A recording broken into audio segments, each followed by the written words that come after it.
देखिए मीरा भाईंदर में ऑलरेडी मैदान बहुत कम हो चुके हैं, और जब भारतीय जनता पार्टी जो कर रही है वो गलत नहीं कर रही है। तो मैं चाहूंगी कि ये जो कुछ भी हो रहा है बहुत सही हो रहा है, और अगर ये बात नहीं मानते तो हम लोग आंदोलन करते रहेंगे। देखिए, जिस तरह से मैदानों पर अतिक्रमण शुरू है, मैदानों पर जो अन्य तरह के निर्माण किए जा रहे हैं, उससे मैदानों का अस्तित्व खतरे में आ रहा है। तो उसके विरोध में हम यहाँ पर आज आंदोलन कर रहे हैं। एक सांकेतिक आंदोलन है। आज मैदान बचाओ आंदोलन ये भारतीय जनता पार्टी के नेतृत्व में, हमारे शहर के माजी आमदार नरेंद्र मेहता जी के नेतृत्व में, किशोर शर्मा जी की अध्यक्षता में ये दूसरी आंदोलन हो रही है।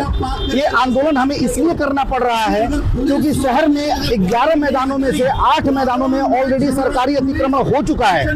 बचे 3 मैदान, जो सिर्फ 3 मैदान बचे हैं, 15 लाख की जनता के ऊपर सिर्फ 3 मैदान बचे हैं, उसको भी आयुक्त साहब, प्रशासक साहब ऑलरेडी कुछ न कुछ करके उसको भी सरकारी अतिक्रमण करना चाहते हैं। नमस्कार दर्शकों, साथियों, मैं हूं शशि शर्मा, आप देख रहे हैं दबंग खबरें। दर्शकों, आज हम मीरा रोड स्टेशन के बाहर मौजूद हैं और मेरे पीछे देख रहे हैं बीजेपी के यहाँ पे पदाधिकारी, पूर्व विधायक नरेंद्र मेहता, अध्यक्ष किशोर शर्मा जी, बीजेपी की सारी कार्यकारिणी, उनके सारे कार्यकर्ता यहाँ पर क्रिकेट खेल रहे हैं बीच सड़क पर उनको क्रिकेट खेलने के लिए क्यों जरूरत पड़ी। दर्शकों, आपको बताना चाहता हूँ, मीरा भाईंदर में 11 मैदान है, लेकिन 11 मैदानों में तकरीबन 3 मैदान ही शुरू हुए हैं, बाकी के मैदानों में कोई ना कोई आरक्षण डाल दिया गया है।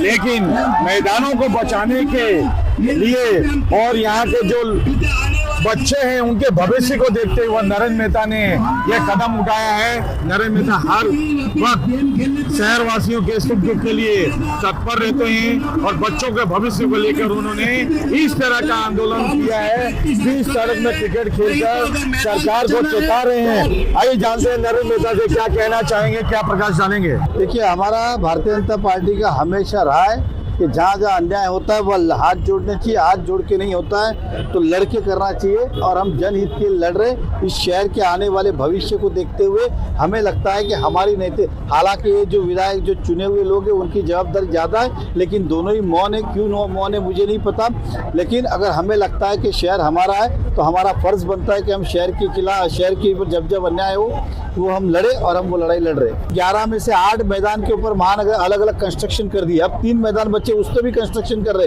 तो फिर मैदान ही ना होगा तो हमारा देश के भविष्य का क्या होगा? खेल कूद में देश आगे कैसे बढ़ेगा? मीरा भाईंदर का कोई भी बच्चा राज्य स्तर, अंतर्राष्ट्रीय स्तर पे कैसे जाएगा खेलने के लिए जब मैदान ही ना होगे? तो हमारे टोटल 10 मंडल है, हमारे अलग अलग जगह पे हर रोज लेंगे, लेकिन क्योंकि अब दिवाली का समय है, हम नहीं चाहते कि दिवाली के निमित्त किसी की भी दिवाली खराब हो, लेकिन दिवाली के बाद भी ये संघर्ष हमारा जारी रहेगा। और आप देखिएगा कि दिन ब आज की संख्या ले लो और दिन ब दिन ये संख्या आपको बढ़ती हुई नजर आएगी, और मुझे विश्वास है कि हमें न्याय मिलेगा।